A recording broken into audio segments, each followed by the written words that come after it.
title card, Inspirations and Experts with Sofia Sanchez. Sofia talks about navigating healthcare with Inspiration Kolby. How do you manage your own healthcare? Good question. So, with my own healthcare, I'm still on my parents' health insurance, so that helps a lot still. But I do make my own appointments when I need to, and I just do that through my primary physician. I do, in addition to being deaf, I do have hypertension, which is what I go to the doctor for a lot, which means I take a lot of medication. So having to track all of that has been a learning curve, but I've been doing it for so long that it's just instinct. Wow. Yeah. That's really interesting. Mm-hmm. I like learning new things, and like you said, it's important. It is important to learn how to do it for yourself, because that advocacy is very important. Definitely. Yeah. How do you track your own healthcare? I track it on my phone, on an app, and that helps me keep in check, like when my appointments are and when medication needs to be ordered. So everything's all in one place, which is really nice. Well, that's good for you. Yeah. I like when you track your own healthcare, so make sure you can know what time you're tracking your own healthcare. Yes. That's really nice. It is very nice, because then I can just do it on my own and not have to go through my parents, which is really nice, and I can schedule stuff that works for my schedule and all of that. And you can be independent. Yeah. I love that for you. How do you talk to your doctor about being happy with your medical care? How do I talk to the doctors to help make sure that they help me? Yeah. Okay. They know about my disability and being deaf, and so that helps a lot. But I still just talk to them, like I just share with them what's going on, and just if I need them to repeat something, because sometimes they can be hard to understand, I just ask them to repeat themselves, and they're more than happy to do so. Good. I just wanted to hear that. Yeah. Thank you. Of course. Sofia learns how to take charge of her own healthcare with Dr. Cari Croghan. Hi, I'm Sofia. What's your name? I am Dr. Cari Croghan. Nice to meet you. Nice to meet you too. I'm super excited about this. Me too. And I heard you're a doctor. Is that right? I am. Nice. Yeah. I like doctors. Not everybody feels that way, actually, so it's good to hear that from you. Yeah. Was it important to take care of myself? Well, because if you're not aware of what's going on with your health, then things can kind of deteriorate over time, and you can get sicker instead of taking care of it up front. Nice. How do I know how to make an appointment? So doctors' offices can be really strange and intimidating, right? People can be kind of cold and not very helpful.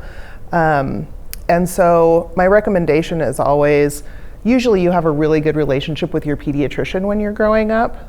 And then as you're aging out of that, because they usually only see people until they're 18 or 19, they should do a transition phase with people. And so around 13, 14 years old, then they start handing off the baton to you instead of your parents. And so sometimes other people will get involved, like case managers or social workers, but usually it's you and the physician, and they'll start talking to you by yourself instead of always asking your parents what's going on or your guardian. And then they should explain to you how to get in touch with the office. Nowadays there's online portals where you can get on at your own comfort, at your own time, and make appointments like that. Or you should be able to call in and tell people who you are, and they should make some accommodations if necessary to get you in.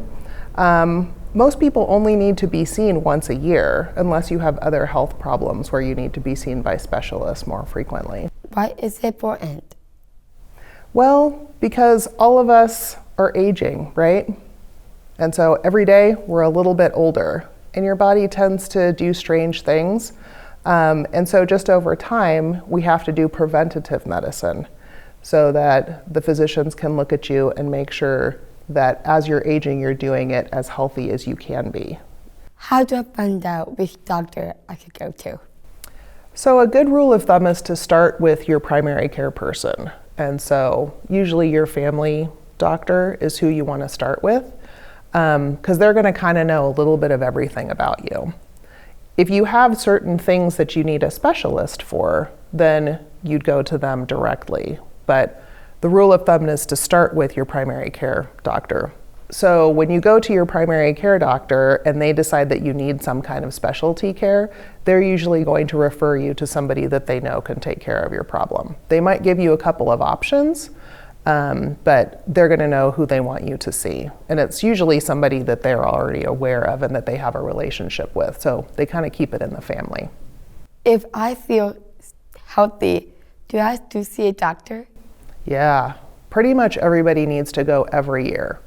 Just so, again, they can take your vital signs, take a listen to your lungs and heart, look in your ears and your mouth, feel your belly, just make sure that everything seems to be okay, just once a year. It's usually really quick, really easy. If you don't have anything else going on, you're out of there.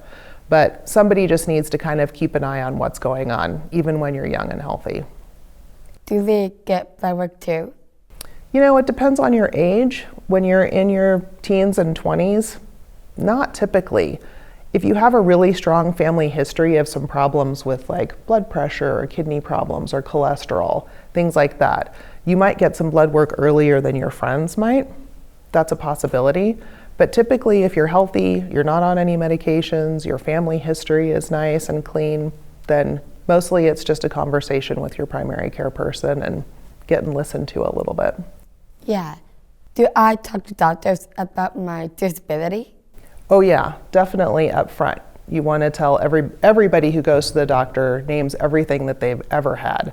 So any illnesses, any surgeries, any medications that you've been on before, that you've taken, any allergies to medications, we need to know all of that information. And so that's something you would definitely reveal right up front. And that way also, they know what to expect. They're going to know if you need blood work, if you need x-rays, and sort of how to treat you specifically to you, to the individual, because we're all so different. Is there anything you want to add? I just want everyone to know that even though we're doctors and it seems like we're super important and super smart and all this stuff, we're your neighbors, we're your humans, you know? We're in the grocery store, we're getting gas, we're getting sick, we're just people just like you. And so you shouldn't be intimidated by the people who are helping you with your health. Do they see a doctor to help them coach how to stay healthy? Oh yeah, I have plenty of doctors that I see. I've got my primary care person, I've got a few specialists that I see, and so it's easier for me because I speak the language and I kind of know the system, but I also know that they're people just like me, and we have good days and bad days, and we like to have fun and stay healthy too, and so we're pretty much all on the same team. Yeah, we are in the same team. That's right. And they are too. That's right. Everybody's wearing the jersey. Yeah. Definitely. Thank you so much. It's been my pleasure, Sophia. It was great. Logos for Northern Nevada Center for Independent Living and Southern Nevada Center for Independent Living.